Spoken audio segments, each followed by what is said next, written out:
Depending on what stage of parenting you may be in, you have either experienced or will experience a wake up in the middle of the night by a hand pat on the arm and a soft voice asking, "Are you asleep?" And just so you know, as your children get older, this does not stop. When I sleep, I really like to shut out the world. I'll even sometimes use a sleep mask and earplugs.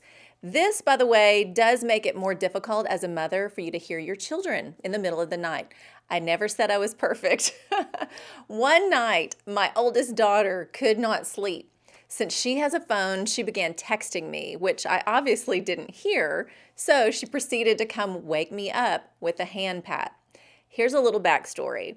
The previous night, I did not sleep well at all, and I was exhausted. My flesh was weak. I was out. Earplugs were in, lavender was in the air, and I was in a deep sleep. When my daughter first woke me up, let's just say my flesh responded before my spirit did. I was not happy. I was frustrated, and in that moment, I did not respond in love. I sent her back upstairs, and as I woke up a bit more, my mind cleared, and then the Spirit gently made me aware of my flesh and the opportunity at hand. So I got up and walked upstairs to find my daughter restless and feeling guilty and upset that she had woken me up, but still, she needed me. It's an amazing blessing to be her mom and be the one she wakes up in the middle of the night. We talked for a while about what was keeping her awake. I simply listened and then showed her what I do when I can't sleep. I take 10 deep breaths in and 10 deep breaths out. I slow my racing thoughts and then I pray. I pray for anybody and everybody that comes to my mind. We did that together. I wouldn't trade anything in the world for those moments. I apologize for my tired, fleshly response and explain how the Spirit guided me to respond with grace and meet her right where she was, even if it was 3 a.m.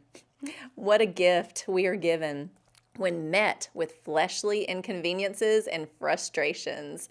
We need only to wake up and recognize the blessing and opportunity we have to respond with grace and love.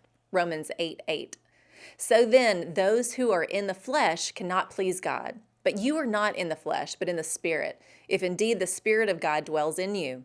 Now, if anyone does not have the Spirit of Christ, he is not his. And if Christ is in you, the body is dead because of sin, but the Spirit is life because of righteousness. If we live our life or respond to those around us out of our flesh, we cannot please God. Our flesh will always fail us.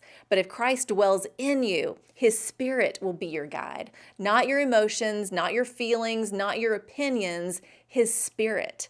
And the fruit of your life will be sweet. When our flesh wants to respond in anger, frustration, judgment, or shame, I pray we wake up to the convicting power of the Holy Spirit and see how God would have us respond, not how the world says we are to respond. Spirit-led grace, forgiveness, and love lead to great conversations. That's the truth. I pray we can wake up more to the leading of the Spirit. Instead of seeing inconveniences or obstacles, we'll see way more opportunities. I'm Lori Klein.